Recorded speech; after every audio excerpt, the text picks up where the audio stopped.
Alguns avisos rápidos. Lá no Salão Esperança temos alguns estandes, os irmãos podem passar ali. A editora Betânia está com 22 livros com 60% de desconto. Então, se você quiser pegar um livro ali da editora Betânia, vai ser uma benção. E temos lá estande do Portas Abertas, editora Betânia, APEC, Missão Amém, CTMDT. E tem sorteios de brindes. Lá embaixo tem várias barracas em que você pode abençoar as pessoas. Amém? E temos aqui também, meus irmãos, um livro sobre hinduísmo. Você sabia que 1 em cada 6 pessoas no mundo é hindu? 1 pessoa em cada 6 no mundo é hindu. E se você quiser saber mais sobre o hinduísmo, esse é o livro. Foi escrito por um indiano e foi traduzido para o português. Nós temos poucos livros e o preço é um preço para abençoar, apenas R$10. Esse livro sobre o hinduísmo é escrito por esse irmão tão precioso, um indiano. Então você pode adquiri-lo ali na Seara e também na Tenda da Bênção, aqui fora. Amém? Quantos trouxeram a Bíblia? Levante, por favor. Graças a Deus. Você está com a sua Bíblia, meu irmão? Amém. Então nós vamos fazer a nossa declaração de fé, a nossa oração, dizendo, vamos juntos? Esta é a minha Bíblia. Eu sou o que ela diz que eu sou. Eu tenho o que ela diz que eu tenho.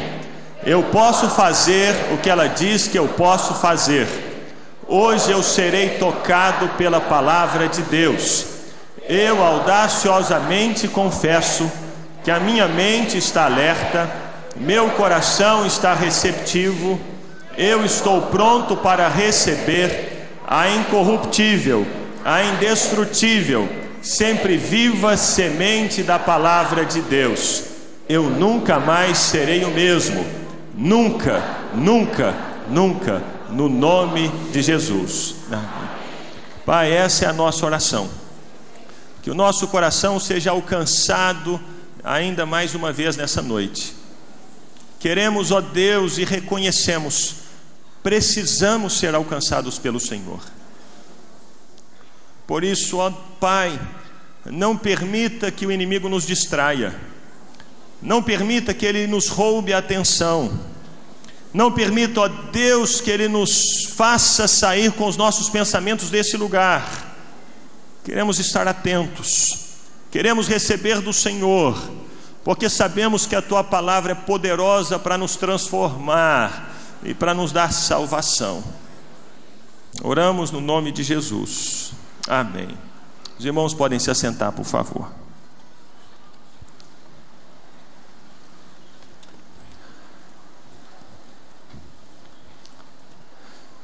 Meus irmãos, será que é possível que haja uma igreja local? Será que é possível para uma igreja local tocar a cidade onde ela está, mas não somente a cidade, tocar o mundo e mudar a história? Uma igreja, não estou falando de uma denominação, eu estou falando de uma igreja local. Será que é possível que uma igreja local, grande ou pequena, que essa igreja transforme uma cidade, traga um impacto em uma cidade, toque o mundo e transforme a história? Quando lemos as Escrituras, nós percebemos que é possível que isso aconteça. Há na Bíblia a história de uma igreja que fez exatamente isso. O nome dessa igreja, a igreja de Antioquia. A igreja de Antioquia, ela não somente trouxe um impacto para a cidade onde ela estava, mas ela também tocou o mundo e mudou a história. Eu queria que você abrisse a sua Bíblia, por favor, em Atos capítulo 13. Atos capítulo 13. Atos 13, de 1 a 3.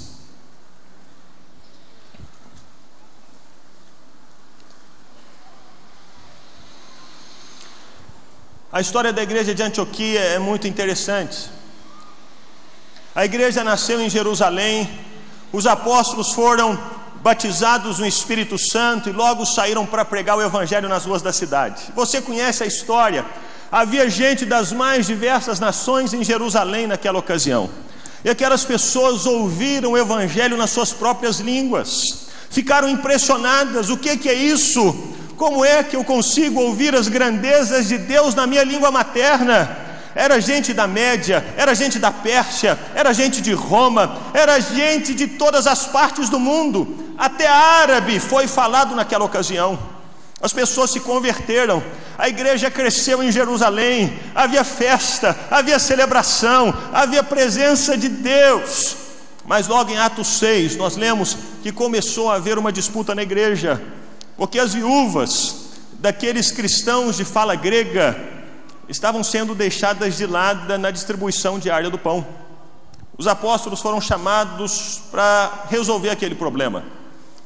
E eles resolveram aquele problema elegendo 6 pessoas, 6 diáconos, para que eles pudessem servir às mesas daquelas pessoas que estavam sendo esquecidas na distribuição diária.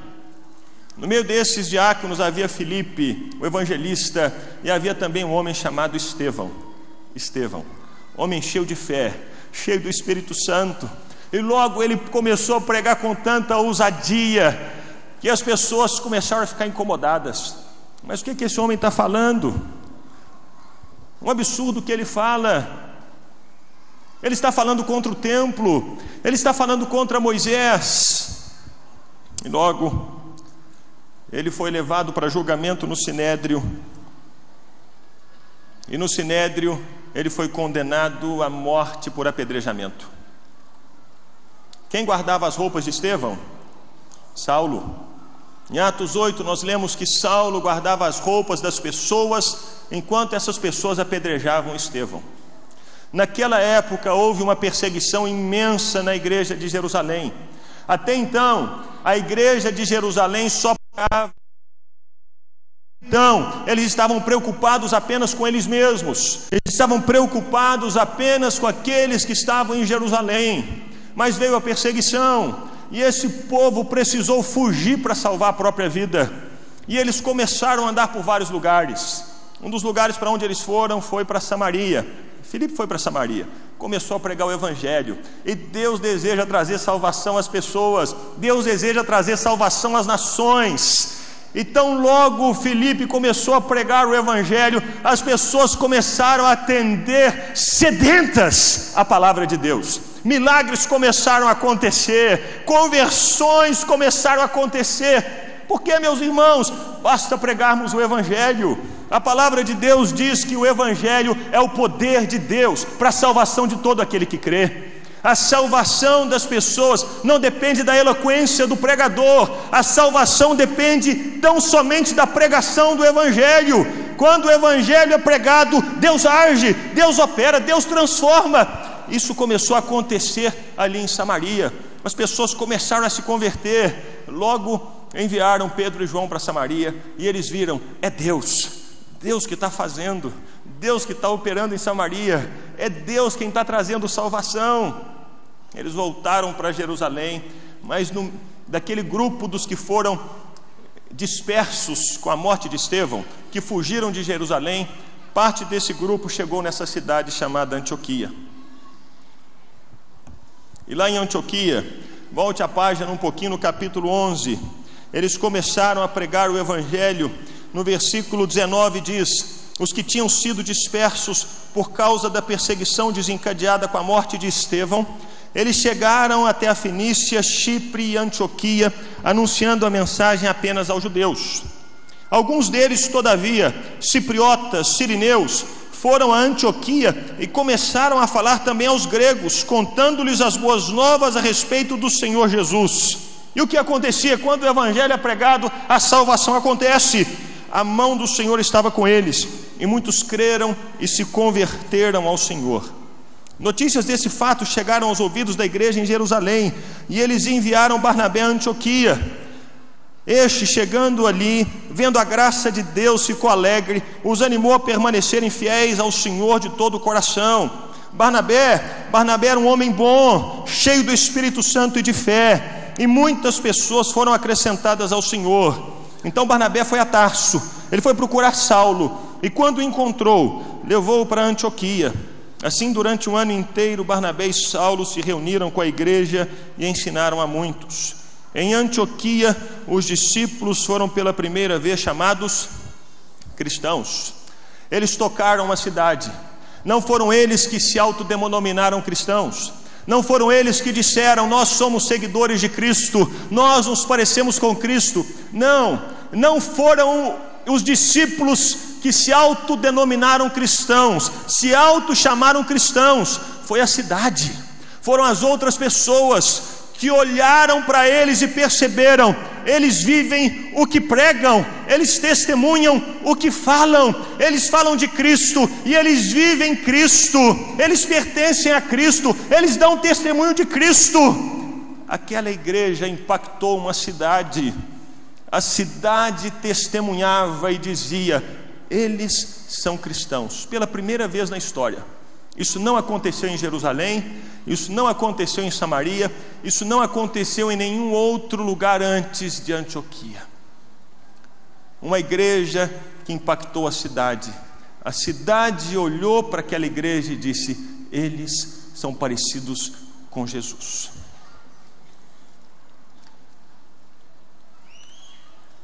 E aquela igreja impactou o mundo. Como eu sei disso? Porque daquela igreja saíram Barnabé e Paulo. Em Atos 13, de 1 a 3, nós lemos: na igreja de Antioquia havia profetas e mestres: Barnabé, Simeão, chamado Níger, Lúcio de Cirene, Manaém, que fora criado com Herodes o tetrarca, e Saulo. Enquanto adoravam o Senhor e jejuavam, disse o Espírito Santo: separem-me Barnabé e Saulo para a obra que os tenho chamado. Assim, depois de jejuar e orar, impuseram-lhe as mãos e os enviaram. Essa igreja tocou o mundo, porque foi dessa igreja que saíram Barnabé e Paulo. E mais da metade dos livros do Novo Testamento foram escritos por Paulo. Se hoje nós temos o Novo Testamento, temos a carta aos Romanos, 1ª e 2ª Coríntios, se temos Gálatas, Efésios, Filipenses, Colossenses, Tessalonicenses, Timóteo, Tito, Filemão, temos por causa dessa igreja que abraçou Paulo e enviou Paulo, e a partir de Paulo tocou o mundo. Eles não tocaram apenas Antioquia, eles não tocaram apenas Chipre, eles não tocaram apenas Roma, eles não tocaram apenas a cidade de Corinto ou Filipos, eles tocaram o mundo, tocaram um Brasil, tocaram a mim e a você através das cartas que esse homem Paulo escreveu. É possível uma igreja tocar o mundo. E essa igreja não apenas tocou o mundo, mas ela mudou a história. Em Atos 15, nós não vamos ler, houve um problema na igreja. Alguns, todos já abriram, né? Então olha aí, Atos 15 nós vamos ler, todo mundo já foi para Atos 15. Atos 15, de 1 a 2. Alguns homens desceram da Judeia para Antioquia e passaram a ensinar aos irmãos: se vocês não forem circuncidados conforme o costume ensinado por Moisés, não poderão ser salvos. O que é que essas pessoas estavam dizendo? Elas diziam o seguinte: tá certo, vocês ouviram de Jesus, vocês receberam Jesus, vocês foram salvos em Jesus, mas agora é necessário fazer uma coisa a mais. Vocês têm que acrescentar algo mais, porque Jesus sozinho não salva. É necessário vocês se circuncidarem e guardarem a lei de Moisés. A salvação, essas pessoas diziam, depende de vocês se circuncidarem e guardarem a lei de Moisés. A salvação, essas pessoas diziam, não depende só de Jesus. Mas onde que eles foram falar isso, meus irmãos? Eles foram falar lá na igreja de Antioquia, onde estava Barnabé e Paulo. Então o versículo 2 diz: esse ensinamento deles levou Barnabé e Paulo a uma grande contenda e discussão com eles. Assim, Paulo e Barnabé foram designados junto com outros para irem a Jerusalém tratar desta questão com os apóstolos e com os presbíteros. E houve o primeiro concílio da igreja, a primeira reunião da igreja global, para discutir essa questão. E as pessoas que Deus usou para que essa questão fosse definida, foram as pessoas da igreja de Antioquia, e que bateram o pé e disseram: a salvação vem somente por Jesus, não tem que ser acrescentado nada, somos salvos pela graça mediante a fé, isso não vem de nós, é dom de Deus, não é por obras para que ninguém se glorie. Essa mensagem mudou o mundo, essa mensagem mudou a história, porque havia um partido que dizia: é necessário acrescentar alguma coisa a Jesus. E se esse partido tivesse vencido o debate, eu e você não estaríamos aqui, nós não seríamos cristãos, nós seríamos judeus. Mas porque somos cristãos? Porque conhecemos Jesus, porque sabemos que a salvação é pela graça mediante a fé, porque esses homens dessa igreja local chamada Antioquia, eles se levantaram no poder do Senhor e disseram: é por Jesus somente. A história foi mudada por causa dessa igreja de Antioquia. Portanto, é possível, meus irmãos, é possível que uma igreja local, que essa igreja toque uma cidade, que essa igreja toque o mundo e que essa igreja mude a história.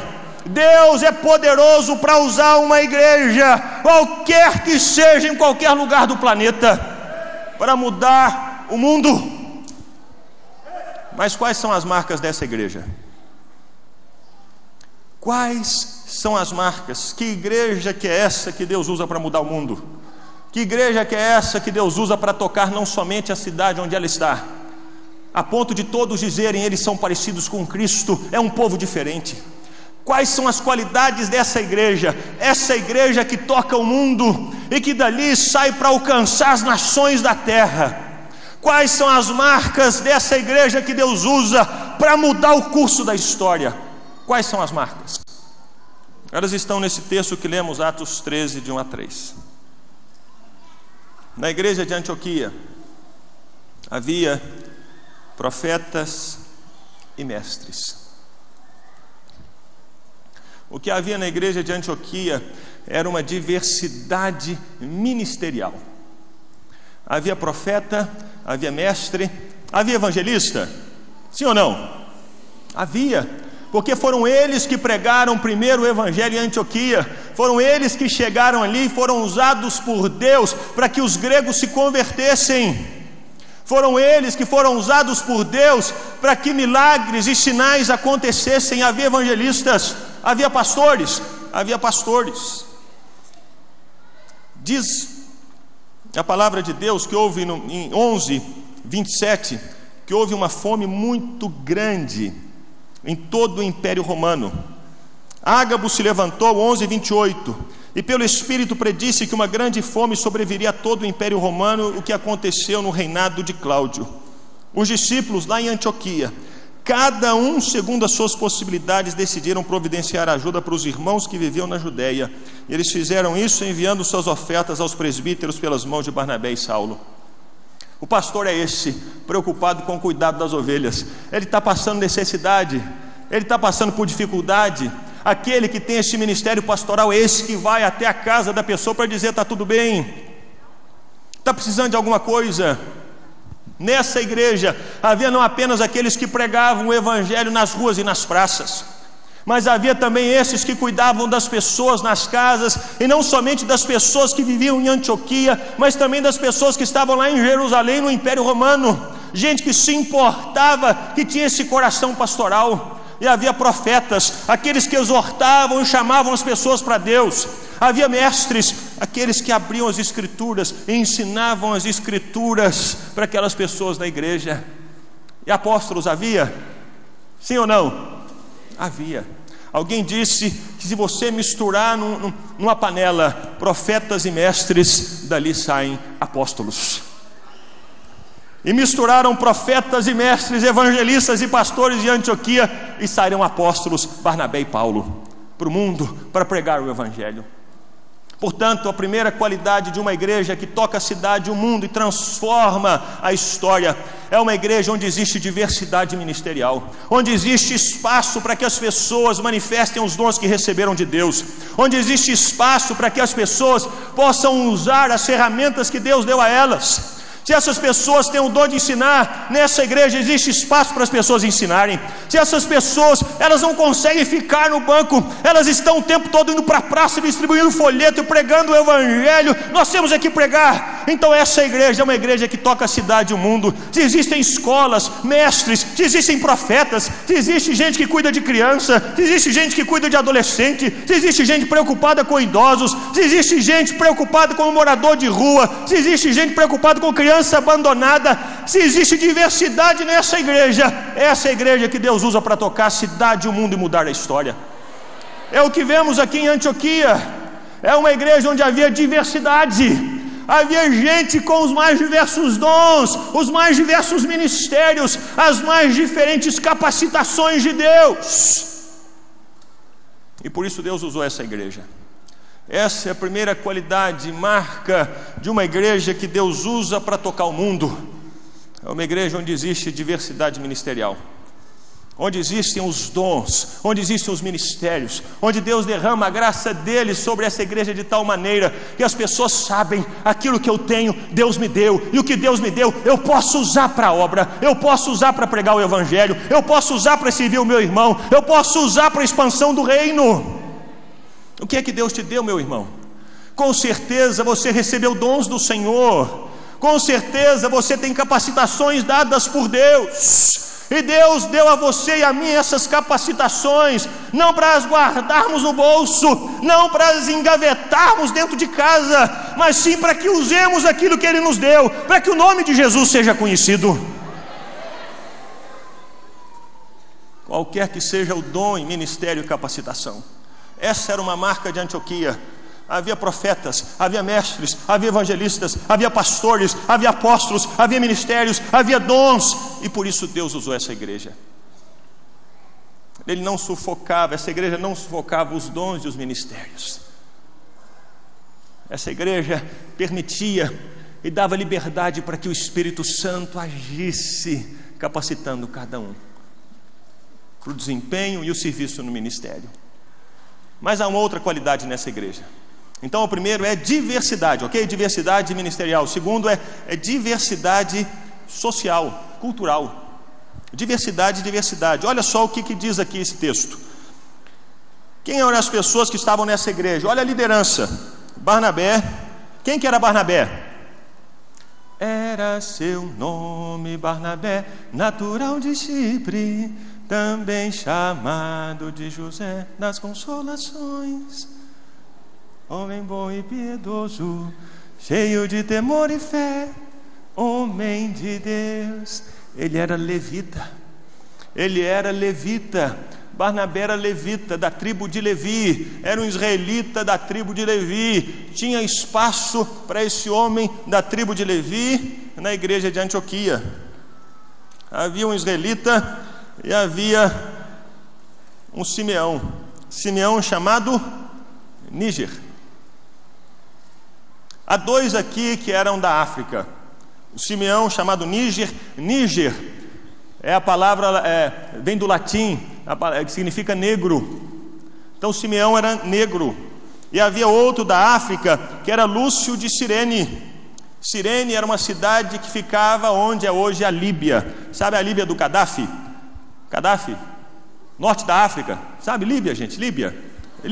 Pois é, esse irmão Lúcio era da Líbia, norte da África. Então tinha alguém da tribo de Levi, mas havia gente do norte da África. Havia gente aqui da mais alta classe social. Quem era o da mais alta classe social? Manaém, que fora criado com Herodes o tetrarca. Manaém era colasso de Herodes, era da família de Herodes. Quando Herodes nasceu, naquela época eles costumavam usar aquelas amas de leite, sabe, ama de leite? Então, enquanto Herodes amamentava num seio, o Manaém amamentava no outro seio dessa mesma mulher.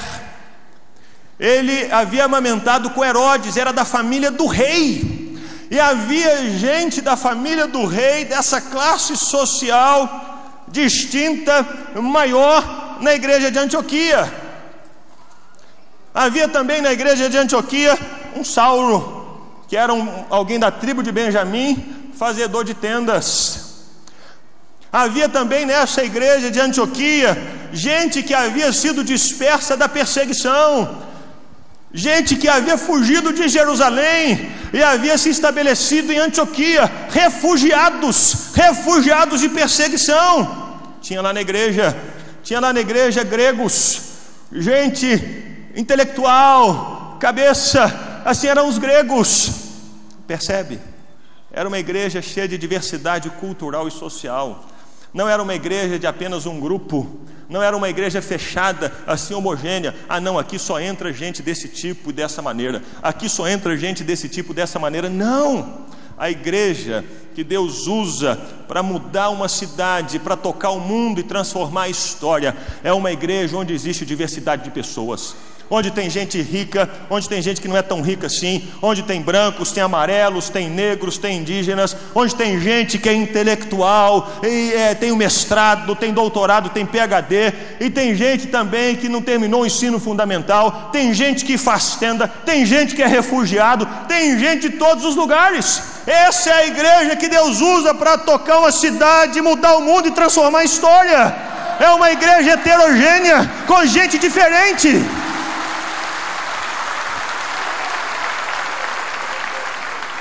Assim era a igreja de Antioquia.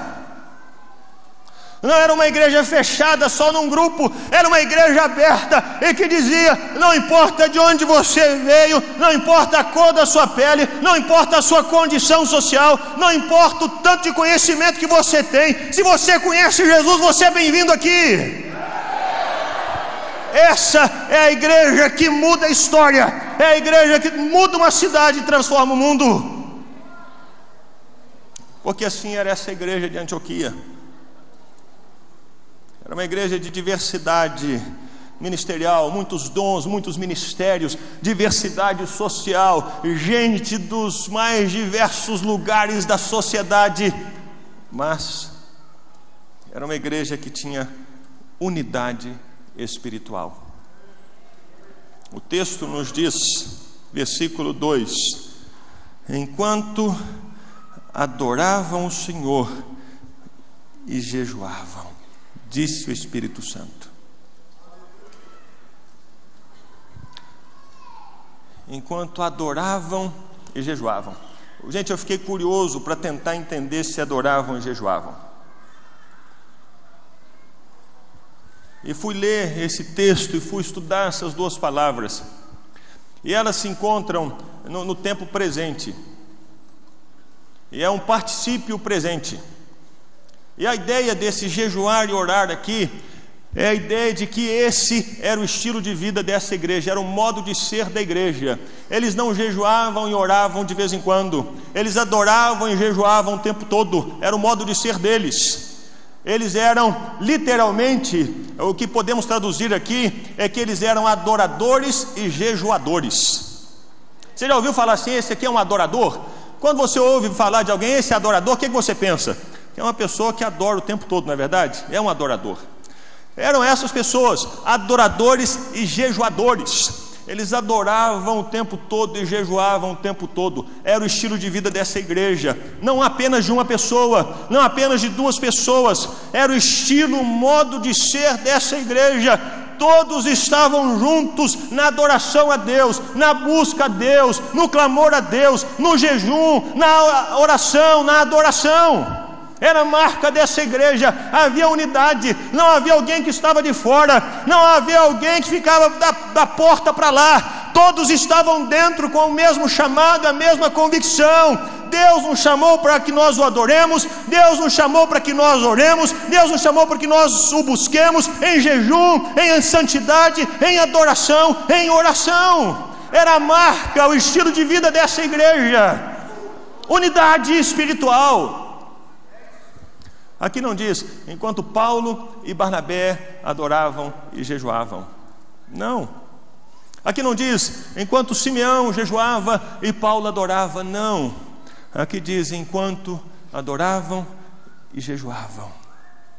A igreja vivia essa unidade, esse coração voltado para Deus, esse coração inclinado para buscar a Deus, sedento por Ele.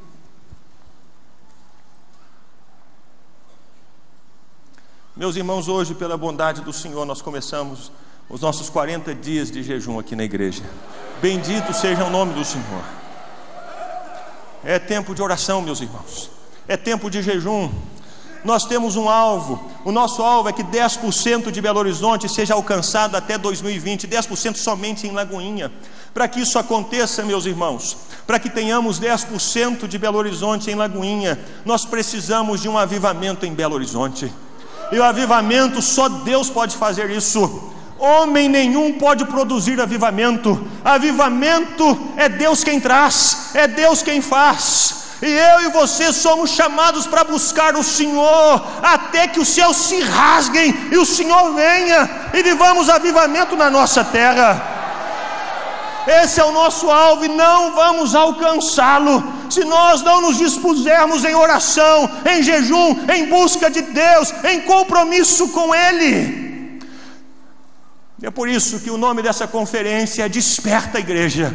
Desperta a igreja. Nós temos um alvo, nós temos um chamado, nós temos uma palavra de Deus que nos foi dada, e nós não vamos conseguir cumprir o chamado do Senhor a menos que nos coloquemos diante dele em adoração, em jejum, em oração, em busca do Senhor, em compromisso diante dele. Não vamos conseguir se não nos colocarmos no lugar onde Deus quer que estejamos, e esse lugar é o lugar onde essa igreja se colocou. Adoração, jejum, busca de Deus, oração, até que Deus venha. Unidade. Todos pensavam a mesma coisa, todos desejavam a mesma coisa, todos buscavam a mesma coisa. E eles buscavam, desejavam e ansiavam pela glória de Deus, pela manifestação do Senhor.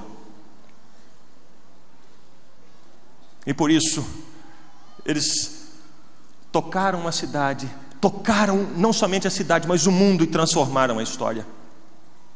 Havia unidade de propósito e de busca de Deus, mas havia também unidade missional. Missional vem de missões. Diz o texto que enquanto adoravam o Senhor e jejuavam, disse o Espírito Santo: separem-me Barnabé e Saulo para a obra que os tenho chamado. Assim, depois de jejuar e orar, percebe, 2 vezes lemos jejum aqui. Eles viviam em jejum e jejuaram de novo e oraram de novo. Eles impuseram as mãos sobre Barnabé e Paulo e enviaram Barnabé e Paulo. A imposição de mãos traz um simbolismo muito significativo para nós. A ideia da imposição de mãos é aquela ideia de que a igreja colocou as mãos sobre Barnabé e Paulo, dizendo: para onde vocês forem e onde vocês pisarem, nós como igreja estamos pisando também. Vocês são os representantes da igreja. Vocês estão falando em nome da igreja que os envia. Vocês são aqueles embaixadores dessa igreja que está enviando vocês. Onde vocês pisarem, é a igreja de Antioquia que está pisando. Quando vocês abrirem a boca, é a igreja de Antioquia que está falando. Não são vocês sozinhos, somos nós todos. Estamos juntos com vocês. Aonde vocês forem, estamos em vocês e com vocês. Unidade missional. Não é o chamado apenas de Paulo, não é o chamado de Paulo e Barnabé, não é o chamado daquele missionário que está naquele campo, é a igreja que está ali com ele. Você vai ter a oportunidade de ler a nossa revista, e você vai ver vários rostinhos ali, de irmãos nossos, aqui da Igreja Batista da Lagoinha, que estão nos mais diferentes campos do mundo. Mas não são eles que estão ali naqueles lugares sozinhos. Quem está naqueles lugares somos eu e você com eles. Quem está naquele lugar é esse irmão que está do seu lado. Olha para ele. Ele que está pisando ali no Haiti, ele que está pisando ali na Índia, é ele que está ali no Oriente Médio, é ele que está ali no meio dos ribeirinhos, no meio dos povos indígenas, é ele que está pisando na África. É você, meu irmão, que está indo, porque quando impomos as mãos sobre aqueles que vão, estamos dizendo: nós estamos indo com vocês.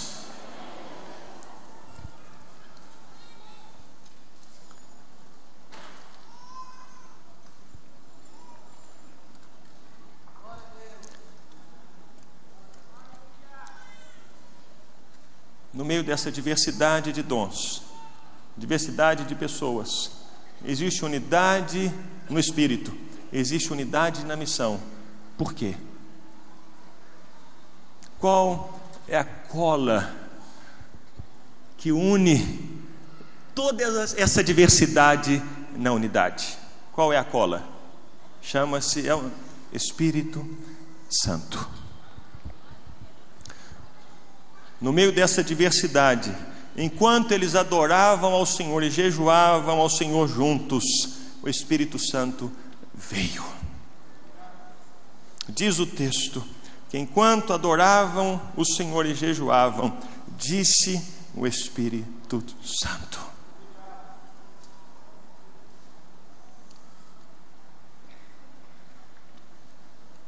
O Espírito Santo vem, não somente nesse lugar onde existe diversidade de dons e ministérios e diversidade de pessoas das mais diferentes, mas Ele vem quando essas pessoas que têm dons e ministérios diferentes, Ele vem quando essas pessoas que são tão diferentes umas das outras decidem estar juntas num só propósito de jejum, oração e adoração ao Senhor.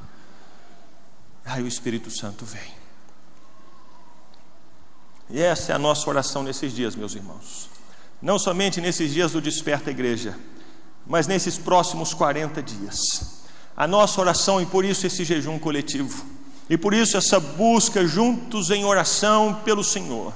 A nossa oração é para que o Senhor venha, para que o Espírito de Deus seja derramado, para que os céus se rasguem mais uma vez sobre nós e sobre o Belo Horizonte, para que os corações sejam aquecidos mais uma vez com o fogo do Senhor, para que as ruas da nossa cidade sejam invadidas pela doce presença do Senhor, e aqueles que estão presos nas drogas sejam libertos, aqueles que estão cativos no tráfico sejam salvos, aqueles que estão presos nas penitenciárias atrás das grades sejam batizados no Espírito Santo, aqueles que estão nos hospitais enfermos, eles sejam curados no nome de Jesus, aqueles que estão em casa morrendo com depressão, sejam visitados por Deus e sejam curados para a glória do Senhor, aquelas famílias que estão quebradas, elas sejam reconciliadas, casamentos curados e restaurados no nome do Senhor Jesus. Essa é a nossa busca nesse tempo, para que Deus venha, para que a glória se manifeste, para que não somente a igreja seja restaurada, mas para que a igreja saia para o lado de fora, anunciando que Jesus reina, Ele é o Senhor, e Ele é quem pode transformar e mudar a história da nossa nação. É por isso que estamos aqui.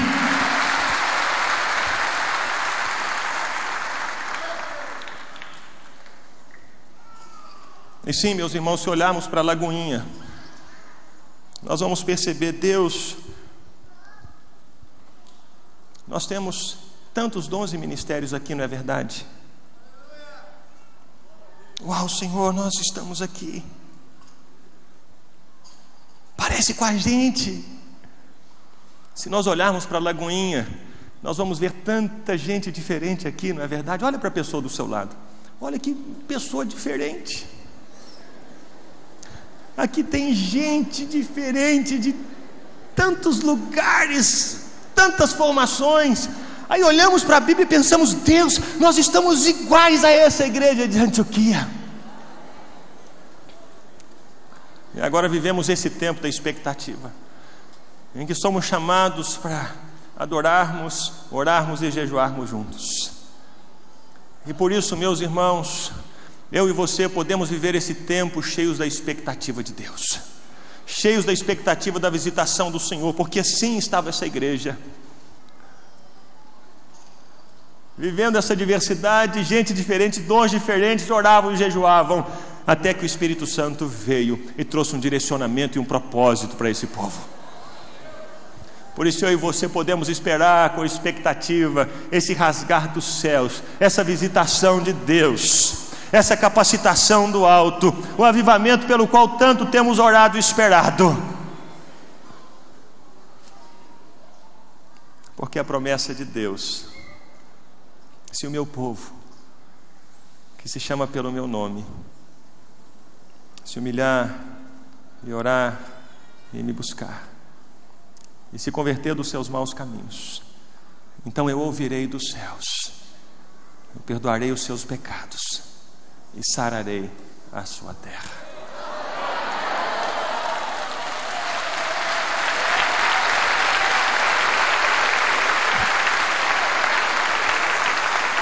Queria convidar todos a ficarmos de pé, irmãos.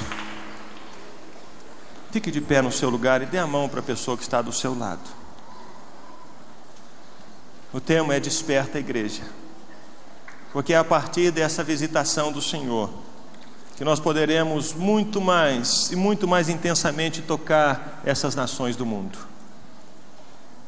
O tocar essas nações começa com essa diversidade que o Senhor já nos tem dado.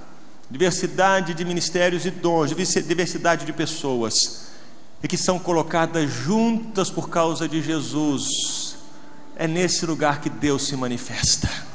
É nesse lugar que Deus ordena a bênção dele. É nesse lugar que Deus vem e traz a palavra que direciona. É nesse lugar. Santa expectativa. Santa expectativa. Eu queria que você agora fechasse os seus olhos e orasse por essa expectativa, essa vinda do Senhor, por esse tempo do Senhor, por esse despertar, por esse renovar do Senhor.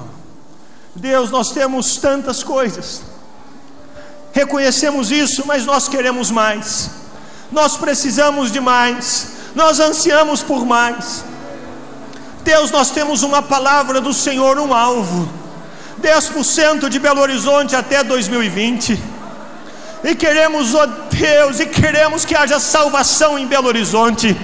Queremos que as pessoas sejam mudadas. Queremos que as cadeias sejam quebradas. Queremos que a elas seja revelado o braço do Senhor. Queremos que a elas seja revelado o amor do Senhor. E por isso estamos aqui, ó Deus, clamando e pedindo-te: vem, vem, Senhor. Nós não temos força no nosso braço, mas o teu braço é poderoso para alcançar as pessoas onde elas estão. O teu braço é poderoso para arrancá-las do mais fundo poço.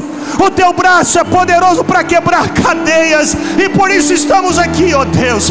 Clamamos pela vinda do Senhor, clamamos pela visitação do Senhor, não apenas em Belo Horizonte, mas nas nações da terra. Queremos tocar Belo Horizonte, ó Deus, mas não apenas a nossa cidade. Queremos tocar o mundo, queremos tocar a China, queremos tocar a Índia, queremos tocar o Camboja, o Sudão, a Jordânia, a Algéria, o Egito, Mali, Níger, a Europa. Queremos tocar as nações da terra, Deus, e queremos mudar a história no nome de Jesus. Queremos ser aqueles homens e mulheres dos quais o mundo não é digno, aqueles que passaram pela história e mudaram a história para a glória do Senhor. Nós queremos, ó Deus, e por isso estamos aqui. É por isso que oramos, é por isso que clamamos, é por isso que jejuamos, não sozinhos, mas uns e outros, uns com os outros, como igreja, Pai, como igreja clamamos e pedimos-te: vem sarar a nossa terra, vem sarar a nossa nação, vem sarar o nosso povo, Deus, e desperta a igreja, Senhor, desperta no Senhor, desperta a igreja. Existe uma missão, existem nações, Senhor. Oh vem, Senhor, vem, Senhor. Sim, que levante a sua voz, levante por você, levante pela sua família, levante por aqueles que estão perdidos. Levante a sua voz, levante a sua voz. Rasgue o seu coração, rasgue o seu coração.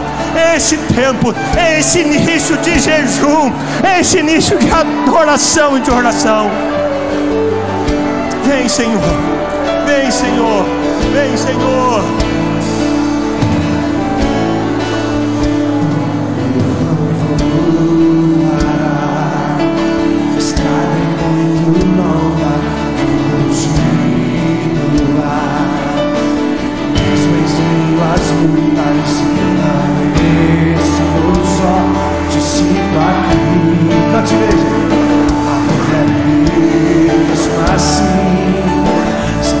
Aflições eu tenho que enfrentar, mas o Senhor está assim.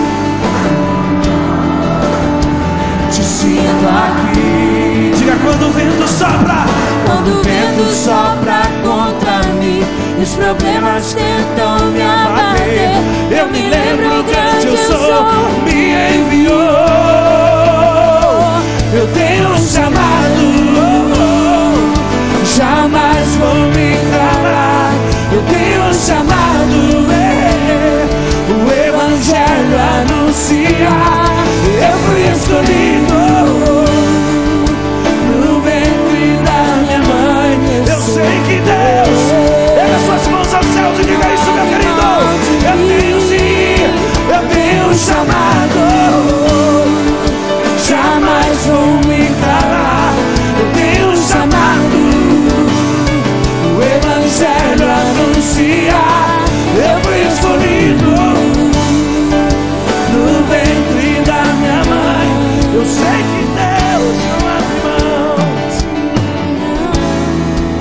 parar, eu não vou parar.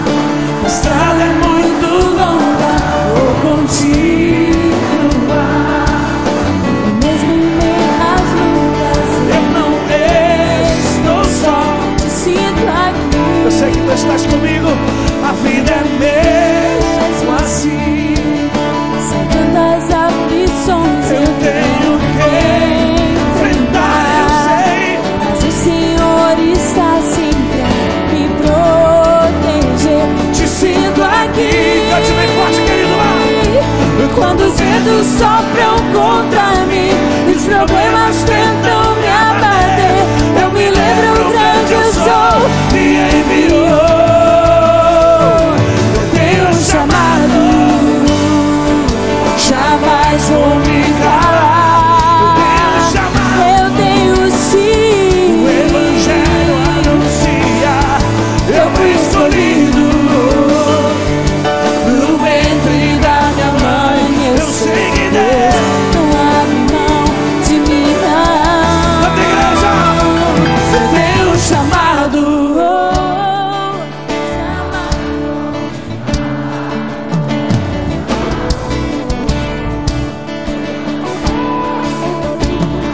Eu fui escolhido.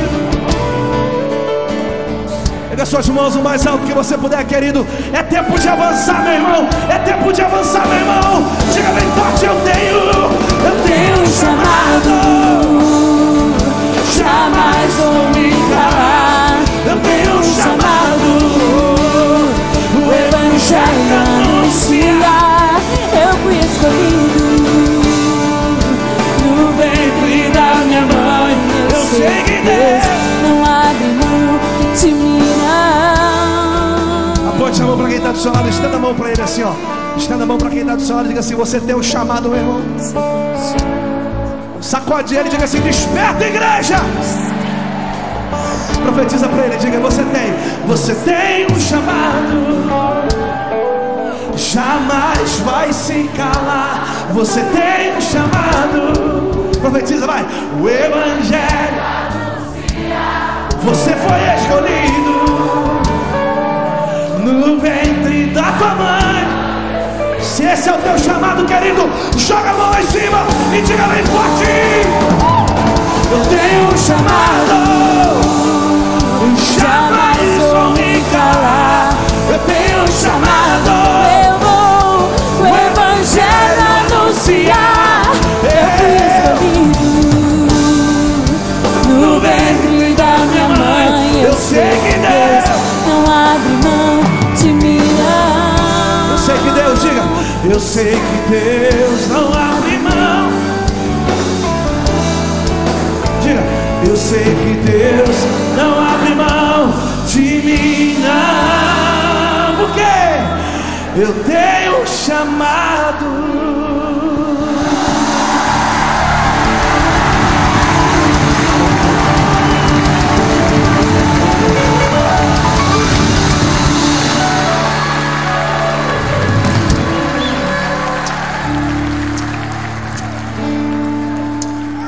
Coloque suas duas preciosas mãos sobre seu coração. A palavra diz em Efésios 5, verso de número 16, o Senhor diz: desperta, desperta, tu que dormes, levanta-te de entre os mortos, e Cristo te iluminará. Espera, espera, espera.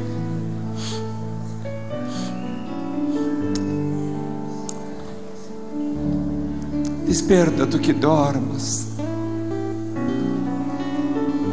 Nós estamos iniciando essa caminhada hoje. 40 dias de jejum, terminando o ano de 2012, o ano da bênção. Queremos pisar no dia 1º de janeiro, pela bondade de Deus, no ano da santificação. É glória, é vida. manifestação de misericórdia e de poder.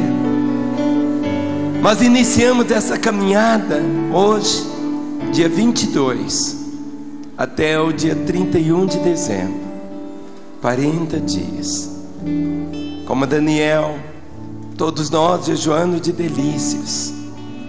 Mas esse é um tempo novo.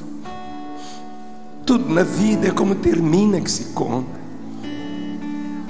Eu não sei como eu chegarei no dia 31 de dezembro, mas eu sei que eu não chegarei lá pela bondade de Deus do modo como eu estou hoje. Eu sei que você também não chegará. É um tempo diferente. A alegria de ser crente volta ao seu coração. Aquele primeiro amor, quando você é apaixonado por Jesus, esquecia relógio, esquecia as delícias de comer, esquecia qualquer outra coisa, sendo Ele o tudo do seu coração. É o início de um recomeço. Desperta, tu que dormes. Seu lugar não é viver entre os mortos. Morto tem mau cheiro, morto tem outros valores, morto não se comunica, morto só deteriora. O vivo, pelo contrário, vivo, cresce, fala, anda, caminha. Ele é. E acima de tudo, Jesus vai nos iluminar, trazendo sabedoria, luz, mas acima de tudo, cada vez vamos conhecer mais Jesus. Nossa caminhada é conhecer o Senhor e fazê-lo conhecido. O seu lugar não é mais nos cemitérios. Seu lugar agora é passar pelos cemitérios e fazer com que os mortos ressuscitem. Sua caminhada é isso. Jesus diz: eu sou a ressurreição e a vida, e quem crê em mim, ainda que esteja morto, viverá. A Bíblia não diz nenhum lugar, nenhum, que Jesus escreveu aqui apenas alguns mortos que foram ressuscitados. Apenas 3. Mas Ele deve ter ressuscitado milhares de mortos. Milhares. Mas esses 3 nos ensinam. Quando o filho da viúva de Naim foi ressuscitado, a primeira coisa que ele fez, ele começou a falar. Faça assim. Ele começou a falar. O vivo fala. E você tem a vida do Senhor em você. E você vai falar das grandezas de Deus. Vai falar do amor do Senhor, da fidelidade do Senhor. Quando Jesus ressuscita a filha de Jairo, a primeira coisa que ela faz, Jesus dá uma ordem para dar para ela o quê? De comer. Faça assim. Comer. Fale comigo. Comer. É fome. É fome da palavra. É fome da comunhão com Deus. É fome de Deus. Por isso que o jejum é um simbolismo tão profundo, que nos faz deixar as delícias para declararmos: Senhor, Tu és o pão que eu quero, Tu és o alimento. O terceiro que a Bíblia declara que Jesus ressuscitou foi Lázaro.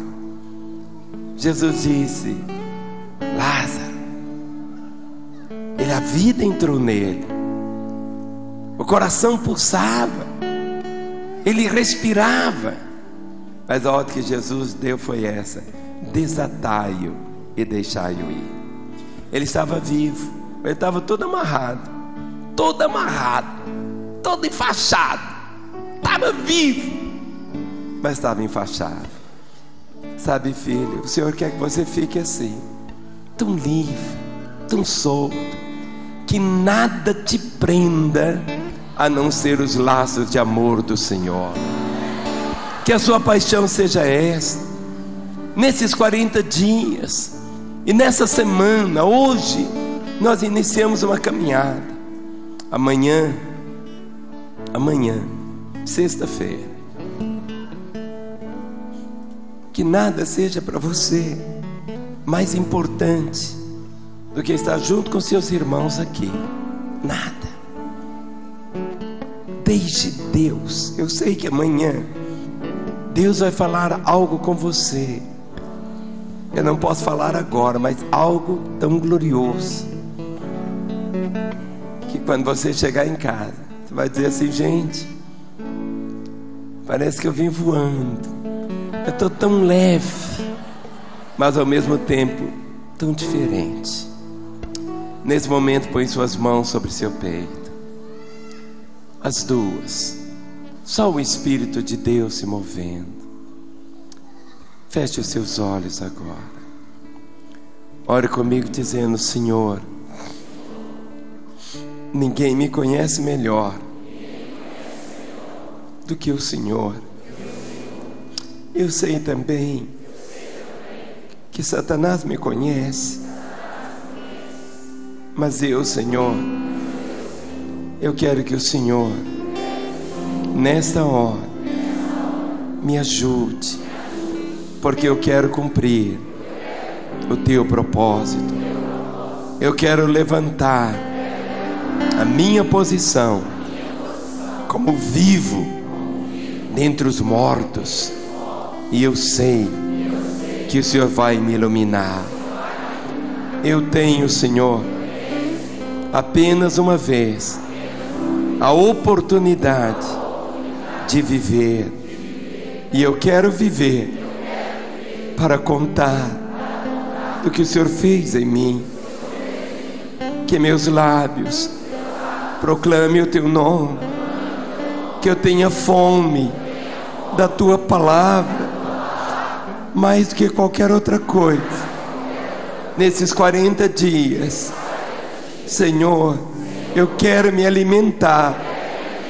Deixe para trás as iguarias que alimentam o meu corpo natural, e eu quero me deliciar com as iguarias do teu Espírito, Senhor.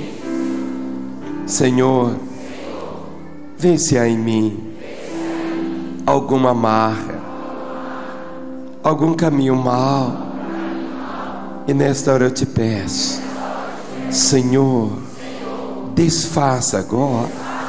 Eu te peço, qualquer amarra, qualquer impedimento que não me deixe ser tudo que o Senhor quer que eu seja, uma testemunha aqui na terra do que o Senhor pode fazer através de um pecador que foi perdoado pelo Senhor e hoje é santo. Mas agora, Jesus, eu me identifico com todos os que estão aqui e que nos assistem agora, que ainda não se renderam ao Senhor. Eu oro como se fosse eles orando, dizendo assim: Senhor Jesus, eu reconheço que sou um pecador.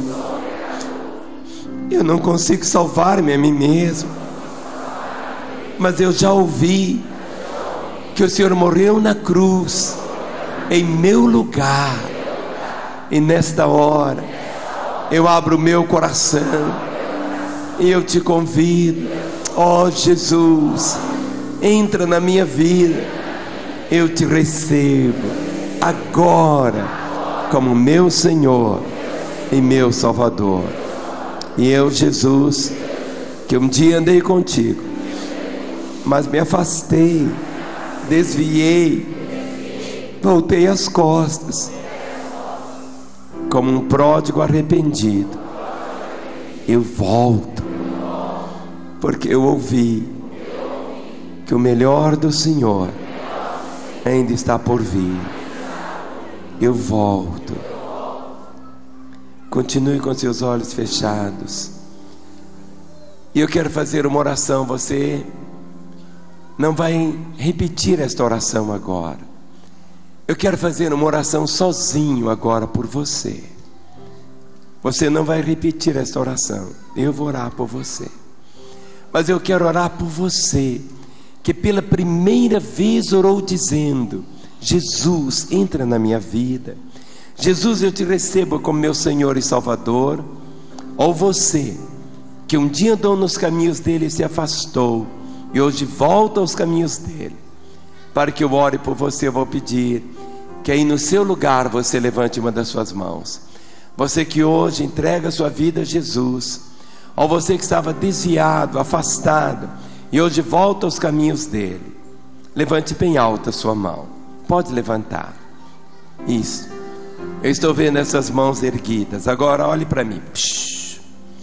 Queria que todos ficassem em pé. Se tem uma pessoa sentada perto de você, você vai dizer: fique em pé. Se for um paralítico, diga para ele também: fique em pé em nome de Jesus. Mas ninguém é sentado. Agora eu vou pedir algo. Olha, todos vocês que levantaram as mãos, eu vou pedir que você saia do seu lugar agora e venha até aqui à frente. Nós vamos orar agora. Eu quero orar por você. Você que hoje entrega a sua vida a Jesus, você que se reconcilia com Ele. Agora eu vou pedir você, meu irmão. Você ouviu que você tem um chamado. Esse chamado talvez você não vai começar com ele lá na China. É 10 centímetros de você. Tem alguém ao seu lado. Pergunte para essa pessoa: como está a sua vida com Deus? Como está a sua vida com Deus? Comece a colocar em prática o seu chamado agora. Comece a colocar em prática o seu chamado. Pergunte: você já está salvo? Como está a sua vida com Deus? Esta é a hora de Deus para esses corações. Esta é a hora de Deus para esses corações. Lá da segunda galeria, da primeira galeria, aqui do térreo, é a hora de Deus para a sua vida. Venha. Você começa, ó igreja, a ser despertada agora. A paixão é grande. Aquilo que Jesus Cristo fez. A salvação é esse dom, é esse presente de Deus. Venha, venha, sem nenhum constrangimento. Esse é o momento do céu. Vem, vem. Sem o teu perdão, o que seria de mim? Vem. Deus me amou tanto que entregou seu filho para morrer em meu lugar. Canta, igreja. Deus me ama. Me ama. E o seu amor é tão grande. Deus me ama, Deus, Ele te ama e Ele está sempre. Ele te ama, Deus, Ele te ama e o seu amor é tão. Ele está de braços abertos.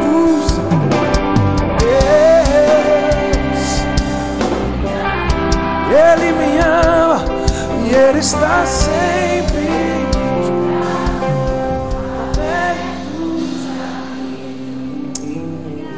Vocês que estão aqui ajoelhados, podem ficar em pé. Chega aqui bem perto de mim. Podem chegar. Podem chegar, pode chegar. Você que continua aí no seu lugar, mas você está dizendo: pastor, se eu for à frente, alguém vai dizer que eu estava desviado. Querido, envergonhe o inimigo e venha. Ou você que não é salvo ainda, dizendo: pastor, semana que vem, ou amanhã eu vou. O dia e a hora de Deus é agora. Meus queridos pastores, se aproximem desses que estão aqui. E você, meu irmão, lá na segunda galeria, na primeira, no térreo, estenda as mãos aqui à frente. Olhe, nesta noite, o destino eterno de tantas vidas está sendo mudado. Porque onde estava escrito na história desses que estão aqui, perdição, foi escrito salvação. Onde estava escrito abandono, foi escrito aceitação. Onde foi escrito desviado, agora foi escrito voltou ao caminho. A palavra diz: aquele que ganha almas é sábio. O seu chamado é esse, de alegrar o coração de Deus. E para vocês que estão aqui, esse é o tempo mais precioso. Pai, na autoridade do nome de Jesus Cristo, desligamos destas vidas todo o poder das trevas e ligamos esses corações ao teu coração, para que vivam agora como filhos amados e queridos do Senhor, perdoados, reconciliados, e que a tua paz, a certeza da salvação e do teu perdão se transforme em realidade para eles, em teu precioso nome. Amém. Olhem para mim. Vocês ouviram hoje sobre a igreja. A igreja é a família de Deus. Isso que é a igreja, filho. A igreja é a família de Deus. Sabe, quando você volta para a família de Deus. E nesta noite, você recebe também uma nova família. Uma família carinhosa, meiga. É a família de Deus que se chama a igreja. E eu quero que você olhe para mim agora, olhe para cá. Eu vou contar até 3. Quando eu falar 3, eu vou pedir que você vire para você conhecer sua nova família. Olha para mim. 1, 2, 3. Vire agora, olha. Uma família. É a sua família. Sem qualquer... É a sua família. É a sua família. A verdade. Bem-vindo à família de Deus. A glória do Senhor.